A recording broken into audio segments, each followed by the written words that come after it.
need this.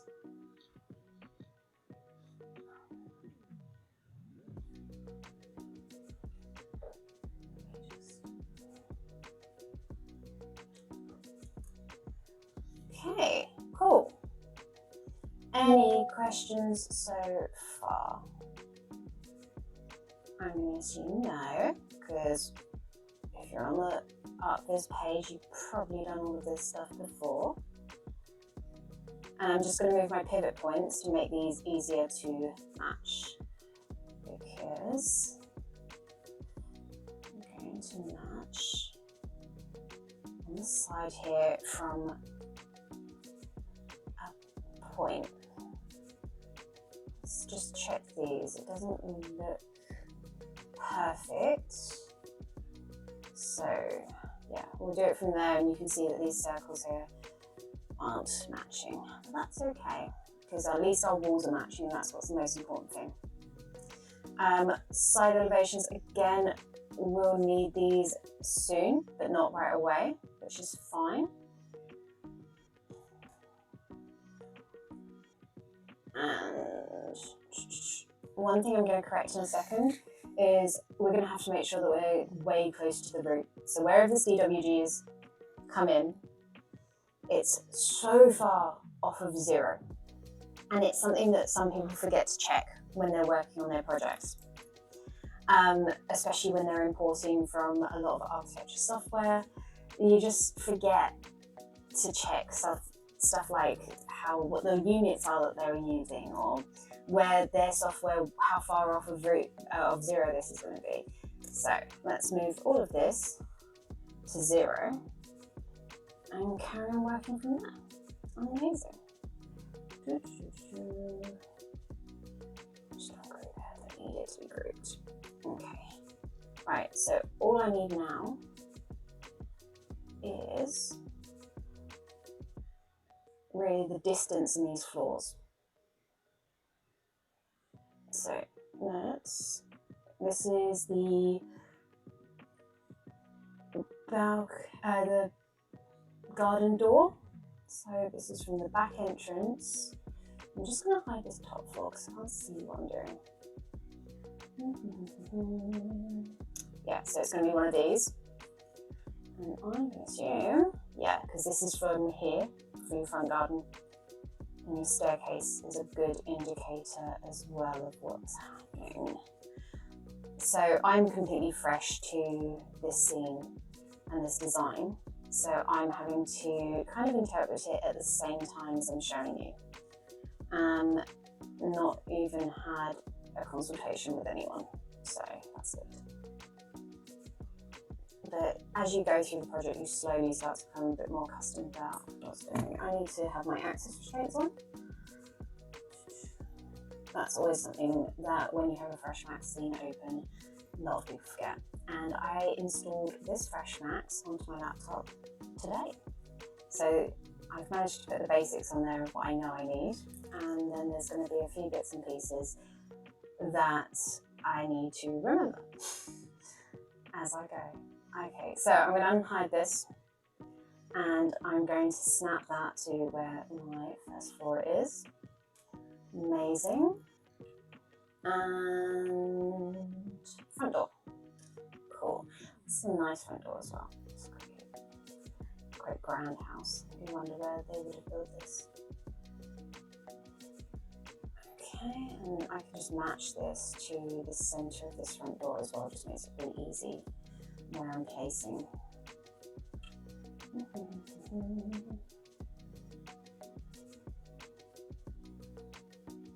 Okay, that isn't quite there.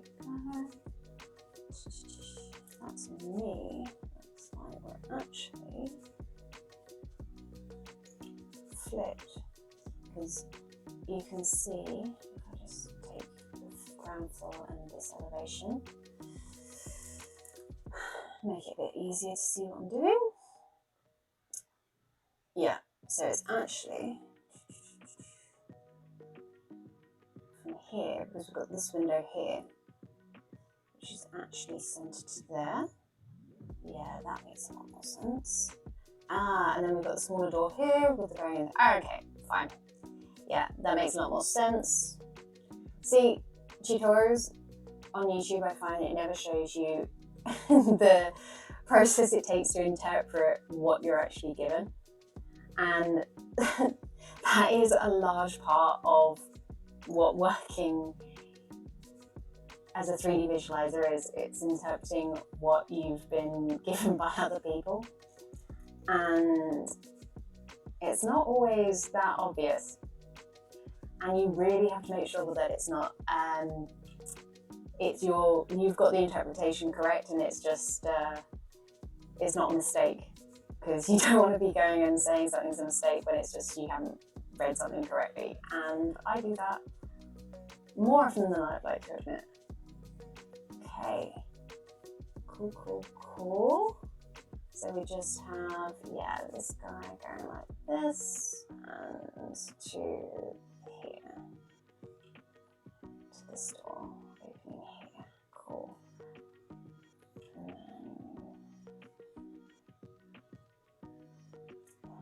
then, it's rotated. Yeah, nice. So even that was like rotated in a way that we weren't quite sure about. Amazing. Cool, and I'm going to hide this stuff. Cool. So this has really given us like the amount of information that we need to really set up the interior scene. And it's not perfect, as I say, it would have been great if we had some interior elevations, but you can't have everything. So this is a great starting point, and it's really all we need to get us our white box so that we can try and render something out tonight as a first try. So I'm going to make sure that my snapping tool is on and I've got my spline selected. And we're just going to go around and create these interior walls like so. Now, sometimes what you'll get from architecture plans and interior plans is you'll get something a little bit more easier to read because everything would be in a different color. So you have a much better idea of where your interior walls and maybe like something that's a bit like easy to read about what you need. Okay, and as you can see here, my snapping tool, I have to sometimes go back in here so that I can just make some things level, because I don't really need to bring that wall out to along the driveway here. Again, especially as we're only going to be rendering interior. And then what I'll sometimes do is I'll make a new spline, or I'll just carry on, even if it's a separate piece of wall, with a create line and carry on as I was, especially when I'm in this early stage where I'm not sure where those different heights will be. And I want to try and keep everything really simple for this one. Cool. If you have any questions as I go, please put them in the chat. I've put that on the side on my phone. But as I say, we're doing quite basic stuff today, so it shouldn't really be a problem. Okay. So much fun just drawing around all of these.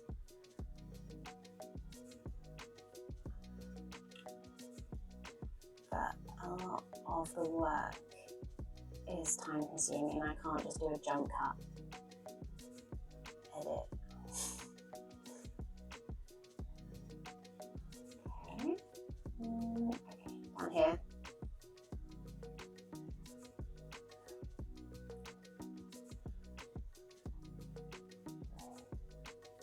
I'm hoping I'm not one of those people who has an annoying voice. You just don't know. You can't tell with your own voice. And that would suck, to put people through that when you don't even know yourself.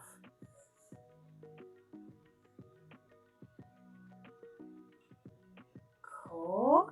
Okay, I think that is all of the interior walls for the first floor that I need. So I'm going to unhide everything, and I'm just going to have that elevation, it's the one that I need, so it's not all complicated. And I'm going to come to my modifier panel and I'm going to extrude. I do have to say this is 26 max, and I have been sticking to 2022 for so long now, because once you find a version that works, it's really hard not to just stay with it.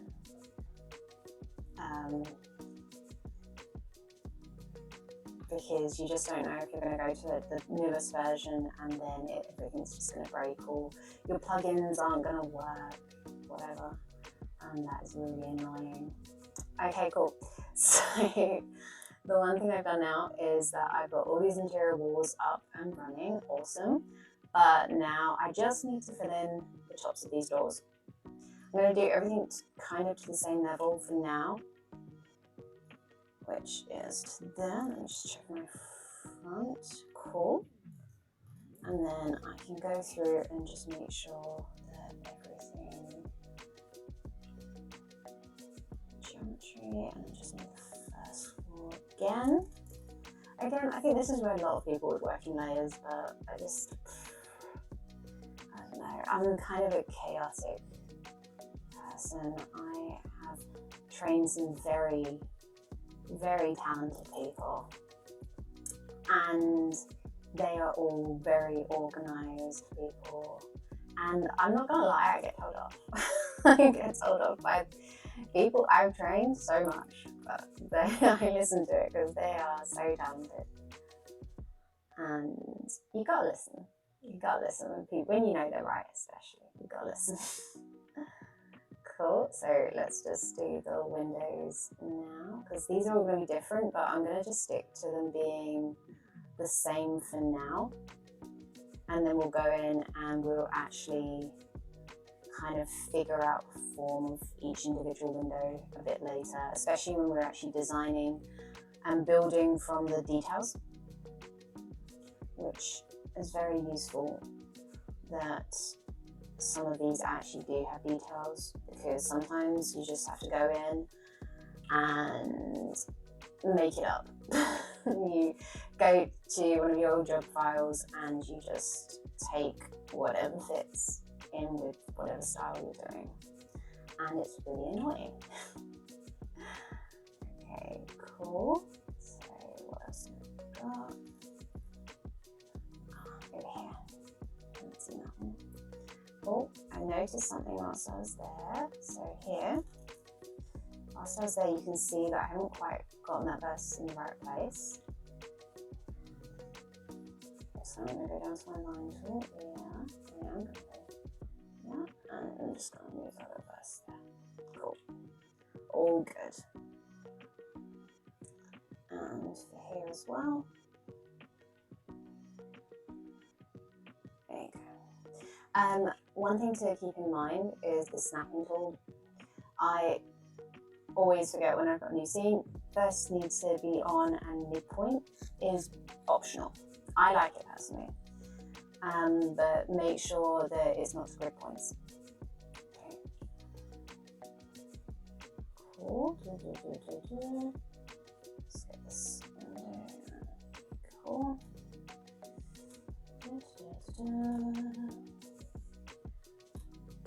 Cool, and this one.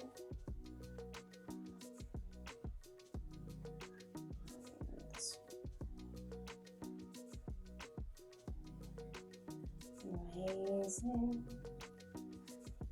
Cool. So it's going to be really awesome when I edit this down and I can just like get through all of this arduous, annoying bits of work. Cool, okay. Floor and ceiling, and then the awesome bit is that once you've got your floor and ceiling in, you can honestly just chuck a camera and lighting in there straight away, which is really cool if you're an impatient person, which I can be.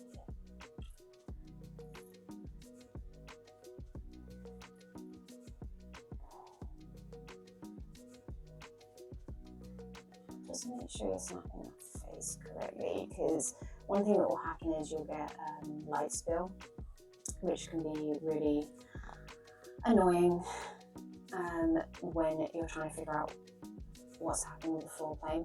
And then also you've got to then recalculate where your furniture is. And one of the things that can happen is when you're rushing and when you're not sure where things are, is that you'll end up with floating furniture. And if you have to correct the floating furniture, then you're going to have to correct, maybe you have to correct the floor plane itself. And yeah, just best be careful from the beginning. Okay.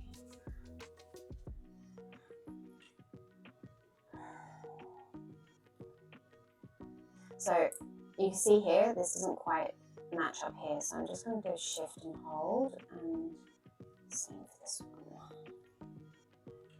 Okay. And shift and hold, and we have that all through. Amazing. So once I've got all these basics down, the best thing to do is to set yourself up so that you can easily check what's happening in your scene. So I always usually in that situation work with two windows, so down here, and I'll put one to camera and then one to perspective here. Speed, checking, and default. Cool. And I'm just going to add in a camera here. And I go with Corona Cam because I'm working with Corona at the moment. And I remember when I was working in a place and we were using Corona, but we were using physical cameras. And it was just one of those situations where we were using them because we'd never not used them. And you just couldn't argue with a situation like that. It was just kind of one of those, it was the work practice. And we get asked like, why are you still doing that? So, just because we can't change. Cool, so I'm gonna just chuck that in there. Let's do yes. And then what I'll make sure is, okay, so one of the things I've noticed is here. So this is your absolute, so your world transforms. Here as well, you'll see, yes, world transforms. And what I don't like about this is the fact that our floor isn't on 0. And so when I want to put in a camera height, I want to be like, you know, I want this to be eye level. So I'll go, my scene is in millimeters, so I want about on 4 height, but you can see that ends up here. So if I invert my selection and do this as a group, and then put my pivot point to the floor plane that we've added in here, and I'm going to put here, and then I'm going to put these to 0. Cool, so that when I put this, my camera back in place,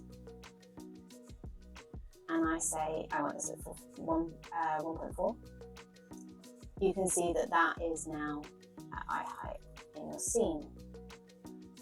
Cool, okay, sweet.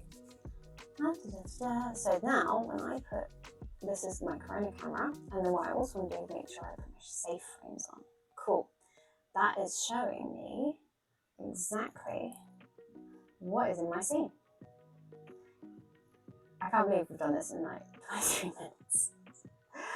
Just literally almost at the point where we can just like render something, it's fine. Cool, I just want to make sure in my render setup, oh, it's Arnold, let's change that to Corona. Yeah, okay, cool. We're in HD, perfect. For most things, this is going to be absolutely perfect. You don't need to start with anything else unless you know exactly what it is, the format you're going to be rendering for. So if you're rendering for Instagram, 4,000 by 5,000, you can lock it, change that around, or a square, perfect. Banners for online, obviously that's going to be a longer ratio, but for most things that you do, especially for interior designers, architects, etc., they're going to want a HDTV ratio. Amazing. Because we haven't got any design picked or anything at the moment, and we're just testing, and I really want to show you how I personally set up lighting and cameras, I'm going to go straight to material override, which is here, and put in just a real basic material.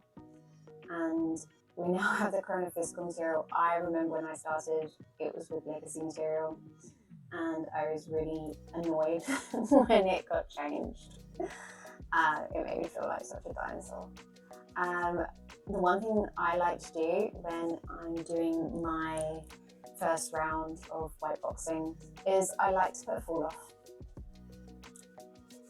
onto my material, and I'll show you why once I get around to rendering. I'm gonna do all geometry. Oh no, I don't need to, sorry, we're doing the material override. Silly K.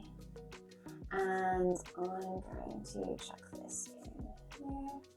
Instance, it means whatever I do to this material, it will change here automatically.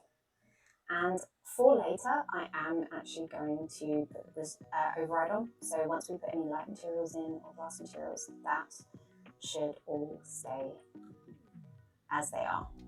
Cool. So if I try and render this as is at the moment, we get nada, buckus, absolutely zilch. So we are going to want to put some lights in here. So for most things, will start with the daylight system. Something that's not completely crazy good. Cool. And I always see, when I'm looking at anything on Reddit or Instagram, I think the one thing that really lets down people's images a lot of the time is, it's not the modeling, because a lot of the time the models are downloaded, not the texturing, because again, the texturing is already downloading. It is the lighting and it's the composition.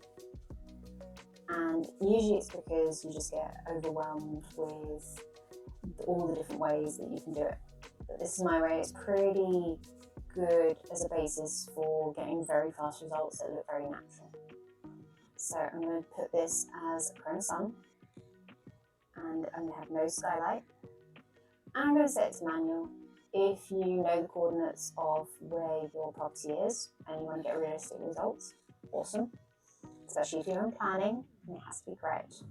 But if you're in marketing, a lot of the time, we just do it wherever's best. We don't care. So I'm going to try and do around this area first. And so I know I'm going to have the sun probably once it comes through here. And down. So yeah. And then I'm going to add my Corona sky environment.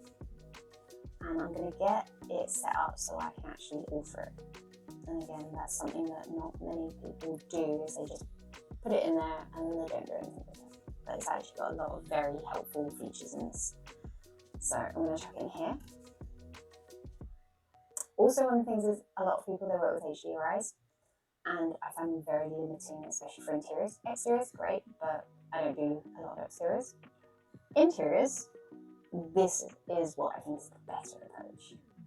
So yeah, Corona sky is there for when we want to use it, and that is instance to our environment, which we just did.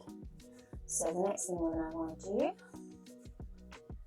is 45 is a very good starting point for your camera, but I want to kind of show how the light is going to be playing in this space a bit more. So I'm going to widen off the camera. So try not to go crazy, because it will stretch your foreground quite a lot, especially in small spaces. In bigger spaces you can get away with a lot more, but in small spaces like this you're going to want to be careful with going too high. Make sure instead of using a wide lens, you're enabling your camera clipping, which is here. Okay, cool. So I've enabled my camera clipping, which what's really cool is kind of having this space off to the side here, and then there's a second door here that you can see that it's clipping at that back wall. So I want to make sure I've got this to the maximum because I don't want a far clipping. So this is actually quite nice now. Yeah, because I'm already starting to think about composition at this point. And there's different rules to composition. I wrote a whole article on it, and the more you know about photography, I have to say, the better your images will look. And I hated it when I got told that when I was first starting out. It was when I was at a marketing company, and I had a senior who was like, yeah, you've got to learn all these rules, and you've got to learn about golden ratio and symmetry, and and I was just like, nope, I just want to chuck in the camera and do whatever I want. And years later, I'm like, nope, they were right. And I hate that. A cool guy, very cool guy, that guy. Really good teacher. Okay, cool.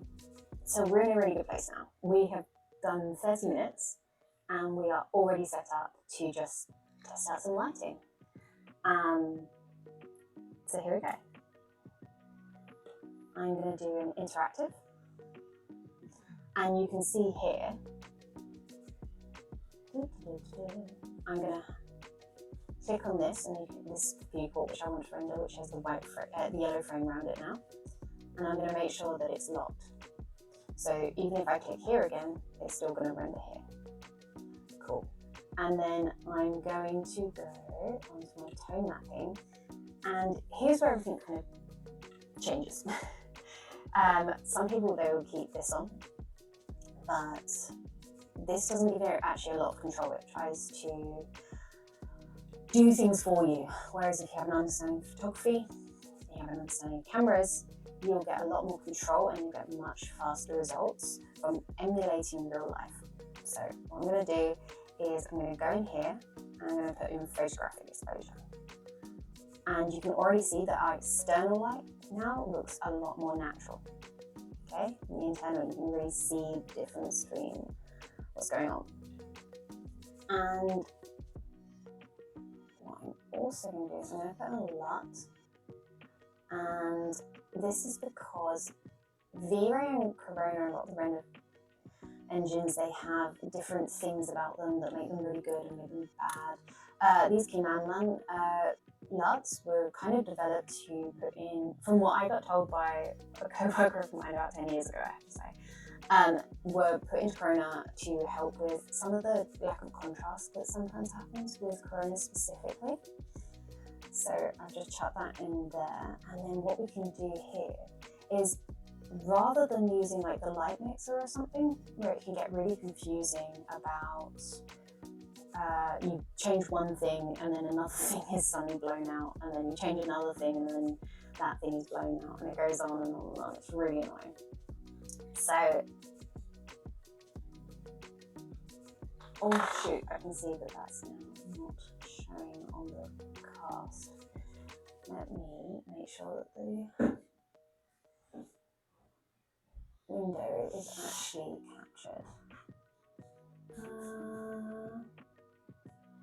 Set up. Okay, there we go. You can actually see now what's happening with this. Sorry, we're still trying to figure things out. Okay, I'm gonna just do it with the display port.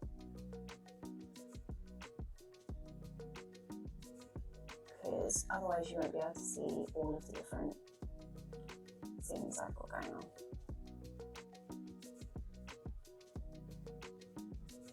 Perfect. Okay. Right, there we go. I've got it back. Can you see now?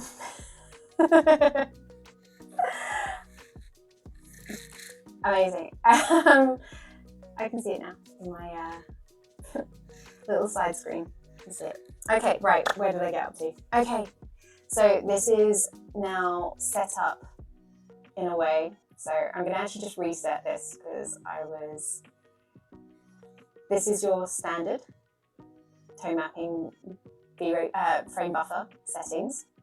And what I was saying about the photography settings is I want my render to look at my camera settings. I don't want it to just do auto adjustments or work off a simple exposure, etc. So I'm going to just turn off these, the ACES and the simple exposure, and then I'm going to add in photographic exposure. And you can see already this gives us a much more realistic result, because you can tell, especially because of the outside with the environmental map. And then what I want us to do is, if you know anything about photography, you'll know that this 16 f-stop is usually used when we are taking photos outside and we have a lot of light. And when we're doing an interior image, I'm going to chuck that to 8, and you can already see how that works inside. I'm going to chuck my shutter speed now to 200. And the reason why I'm doing that is because your ISO now, if you go too high with your ISO, and this is where a lot of people have issues, your ISO is just like it is a real camera. It will give you little dusty sparkles within your image because it's struggling to process that light. Whereas I give myself a lot of room on how to use my ISO by having quite a high shutter speed. And then I just need to focus on my ISO. If the number starts getting a bit too high, so 500 is a really high ISO, I would bring down my f-stop and then bring down my ISO, and then this is starting to feel a bit more natural. So now I've done that, I'm just going to go back here to my fall off, and you can see this is way too contrasty on these walls. So I'm just going to make this feel a bit more natural, so more of a lighter grey. Cool. And the reason I do that is it's really great, especially once you have furniture and stuff in here. If I take this off, you can see everything's, again, it's harder to read. And from white box, especially with clients who are going to maybe see thumbnails about this big, they need to see that contrast still at this stage. So the fall off material really helps with those earlier stages, as you can see here. So I would just say that this is now still just a bit high on the ISO, so I'm going to bring it down to 50. And I want to have a nice balance of kind of what I'm looking at is my direct sunlight. So the direct sunlight, I don't want it to be blown out.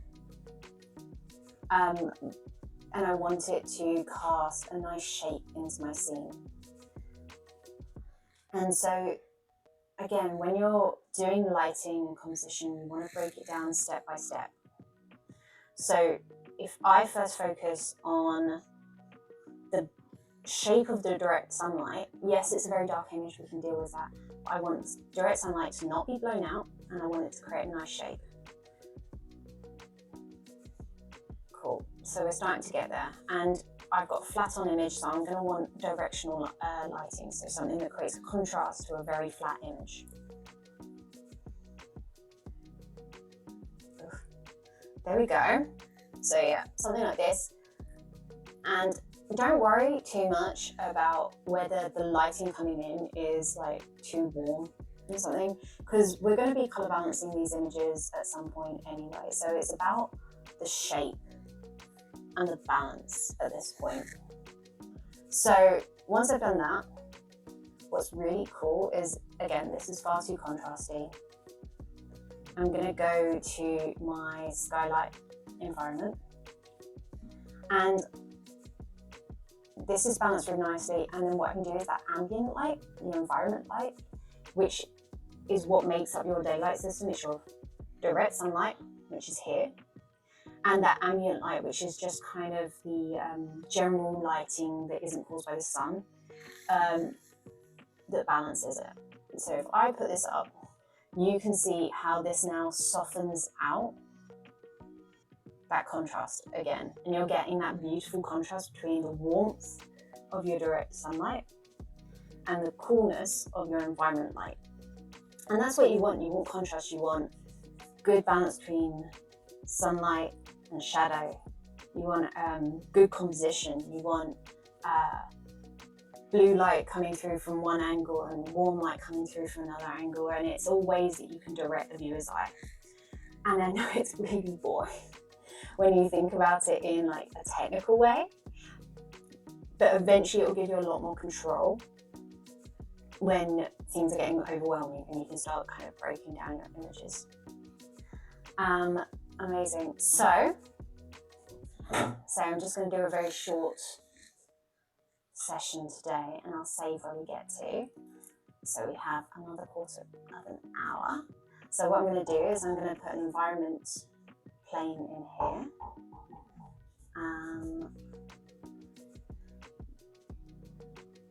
Cool.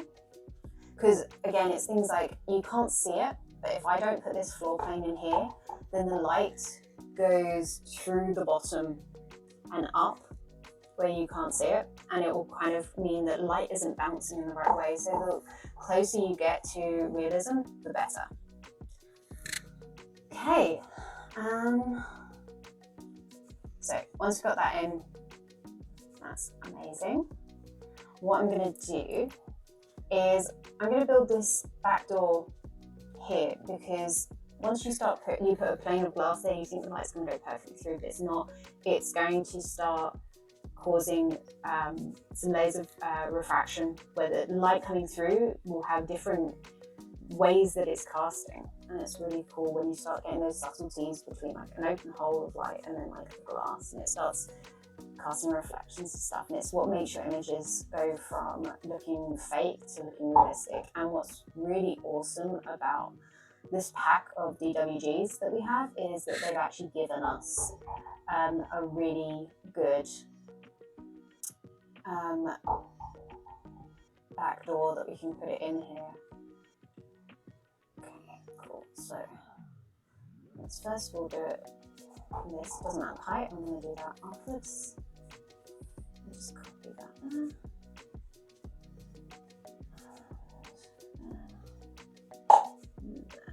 Cool. Edit, poly, and I'm going to attach these pieces because then I can work them all at the same time. Cool. And then I'm going to go here. Oh wait, do it there because I know she won't bother. Amazing. Put them in the right places. And then you go over here.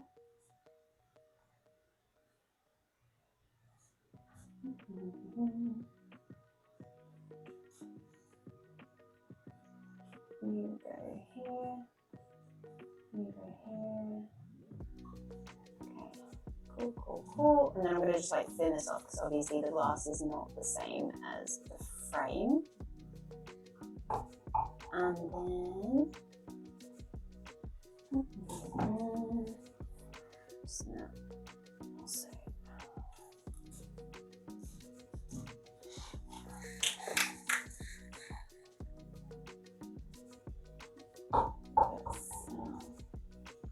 make sure that's in the center.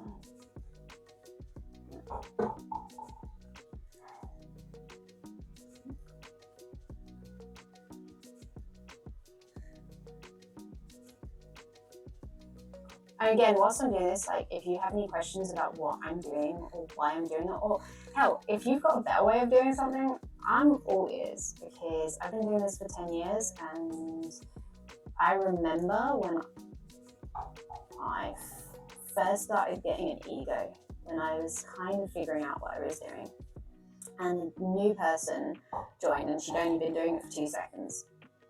And suddenly she was like, oh yeah, like if you were working in inches and you were given millimeter furniture or something, and you put in afterwards like millimeters in your numbers, it would do that. And I was like, that is something new. And it really teaches you not to get an ego about those kinds of things. And I think that's really important to remember. Because it can be really embarrassing afterwards. Cool. And then I'm just gonna, I've done this rectangle, I'm gonna put the sweep.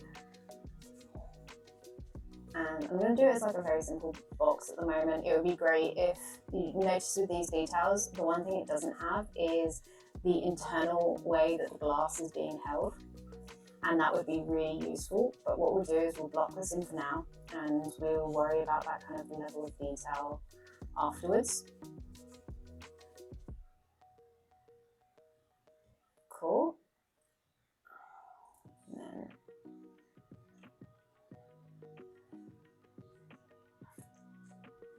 I'm going to just do this. Yeah. So, return this the other way so she thinks it's going to be easier that way. This is what happens when you try and rush things. It's really annoying.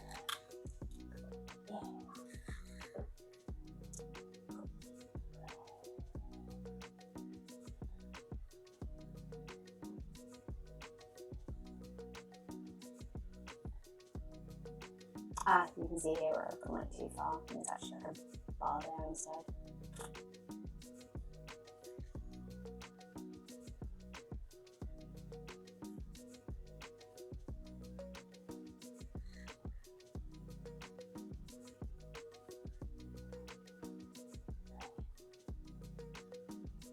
Okay.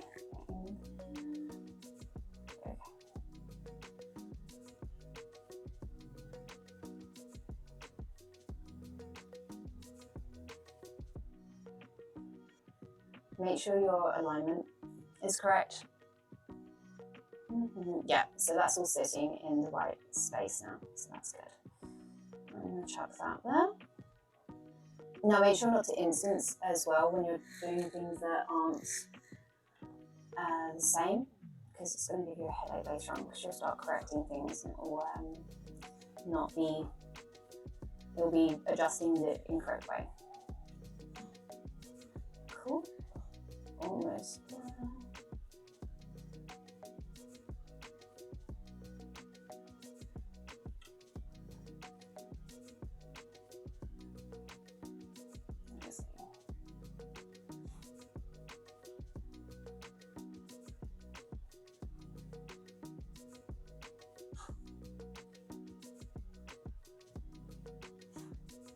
Oh, guys, 15 minutes.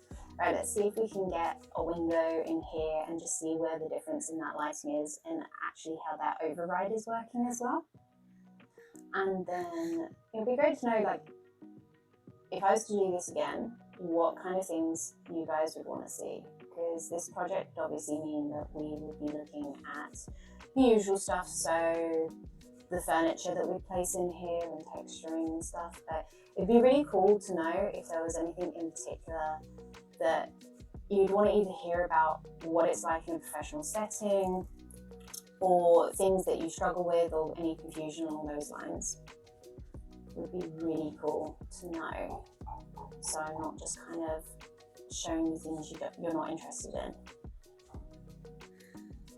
If you hear any weird noises in the background, my dog is desperate for some attention and he keeps just throwing his Kong at me. And it's really annoying. Cool. Okay, right. I think this is good. So I'm gonna just go to geometry so I don't grab anything I don't want. And I'm gonna group it so I can get it into the right place. And then I'm gonna just click here for my line and bring it over just to somewhere easier to place this. And then we can go in and add some materials and stuff once that's done. So let me just grab here, check this, and then it's like rotate. Cool. Oh, okay. So here's where we can now start adjusting bits of ceiling and stuff. So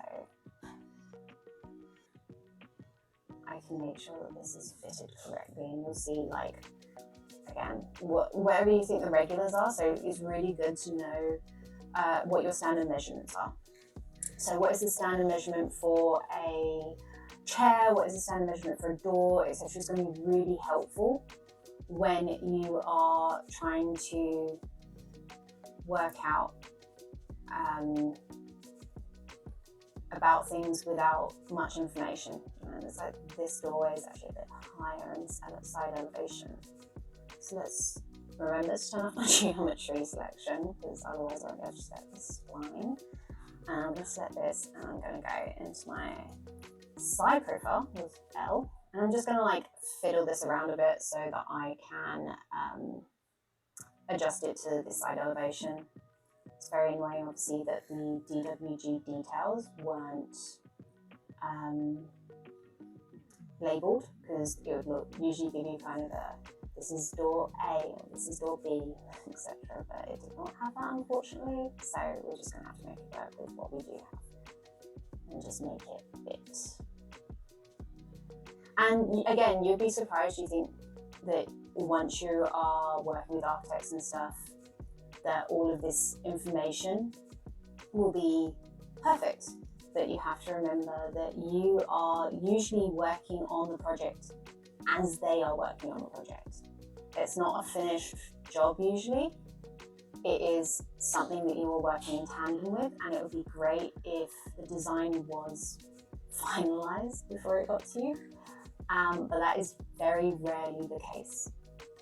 So you have to kind of keep that in mind and make sure that you're being kind of open-minded when you're working with people who are also trying to do their best, and with probably ever-changing clients on their side. So this is pretty close, but it's not perfect, obviously. So it's just, I was about to do this is pretty close, so I'm just going to stop here, because I know I'm going to actually do it properly, because I'm going to treat this as if it's a real job.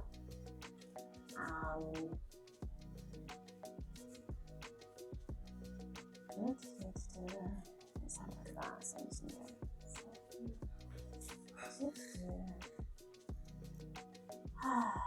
Again, this is all the parts usually in like clipped up tutorials that you miss. I feel it's like embarrassed, but this is like the reality of it. Especially when you are kind of figuring things out from a plan, and you go, I hadn't like analysed this plan beforehand. So it's pretty embarrassing, but you're fine. You guys don't judge me, it's fine. Cool. And then just stretch it to that. Okay, cool. And then I've got some steps going down. Okay, cool. That's starting to make sense. I'm just going to give this also a frame as well to sweep.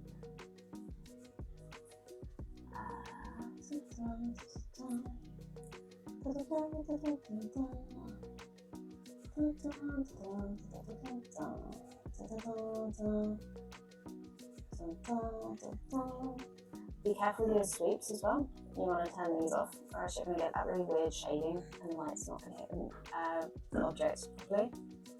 So I'm just going to do edit spline, and I'm just going to take this bottom piece off, because it would probably have a different piece there that would, so you don't trip over, basically. And then I'm going to just put some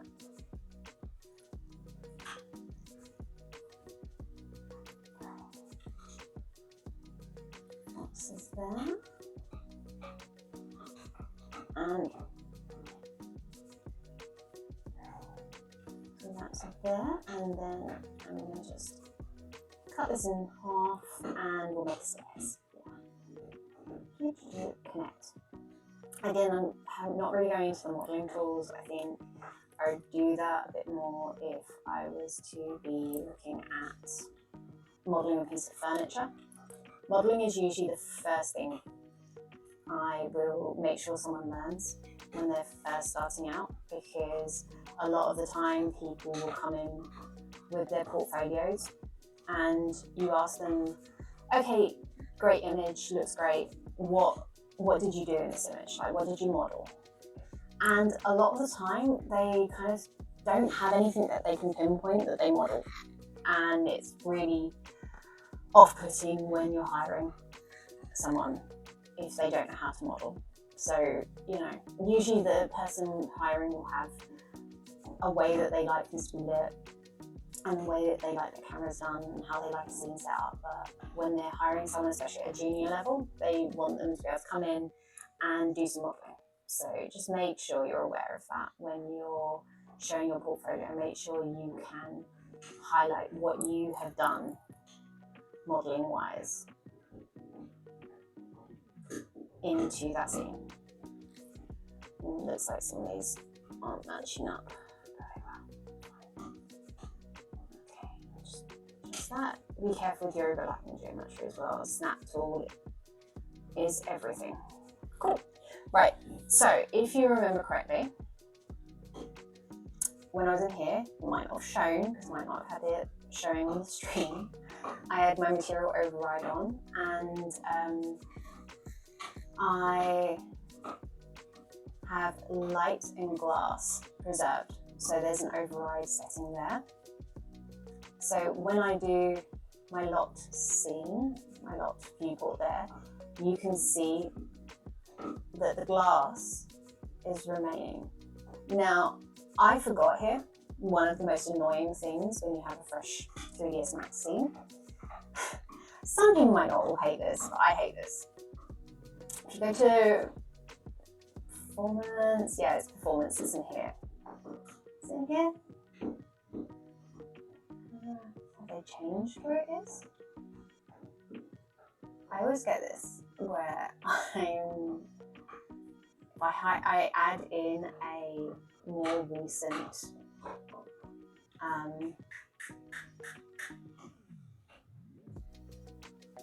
scene and I'm not used to it. Does anyone know where like the forced denoising is? Because it used to be that you would turn it off and now I don't see it.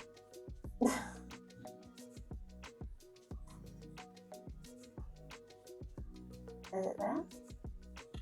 Ah, yeah, I think that did it. Yeah, so the forced denoising, it kind of makes everything look really blurry and it's trying to do things really fast.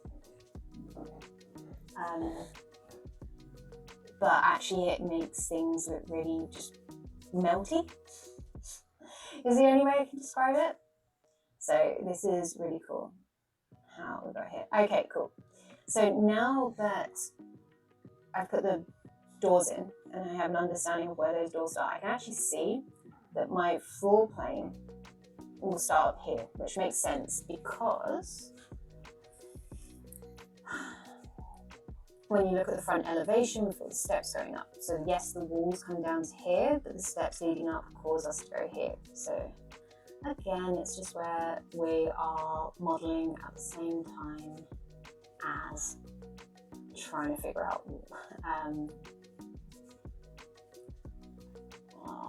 design, which again is like a very normal thing to have to do, I have to say. You don't have much time. A lot of the time you are frantically trying to get things done. It's a very fast-paced industry, and it can be really stressful, you know, but when you come out with, I think the best thing is coming out with an image where people can't believe that it's a 3D image is one of the best feelings, and that's always my favourite bit of the job. Feels like you've tricked everyone. Cool. This. So this is now my new floor plane. Doesn't need to be that big. It doesn't need to be big at all because it is coming to sit here. Cool. Alright, it's starting to take shape.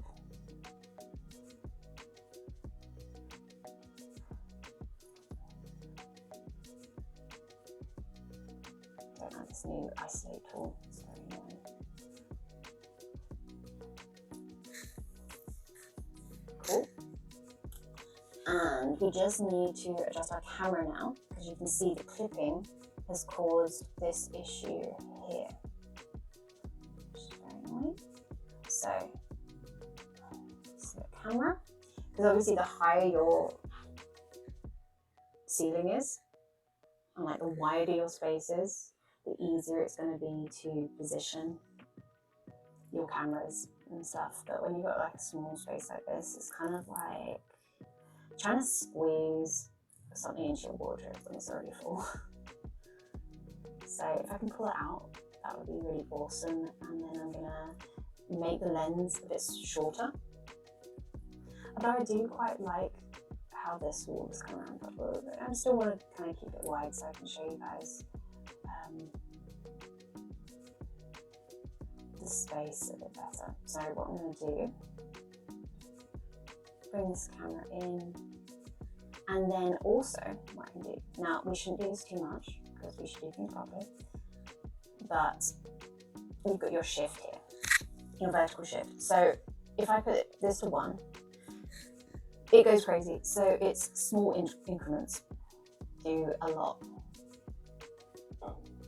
here. So you can see that kind of comes down there. And then just, if you press Alt whilst you're doing a lot of these things, it will do it a lot more subtly and it won't go absolutely crazy, which is always really useful, because if you sometimes try and, if I don't press Alt and I'm like trying to use the slider, it kind of goes a bit crazy. Little slivers like this are fine, because when we're in post, we can always fill this in really easily, especially if it's a bit of floor or something. Yeah. Okay, so we're at the hour. I'm going to try and do another stream later this week. But that is how you build up a scene in an hour, get some lights, get an override material in there, and start kind of figuring out how you're going to flesh out the scene really quickly. And again, with like really good lighting, well-balanced lighting, really fast. And all it takes is having a little bit of understanding of cameras, nothing too crazy, and making sure you're not kind of giving yourself too many issues with trying to figure out like light mix and things like that. You don't need to. You really don't need to do that, because it will honestly just make your life harder.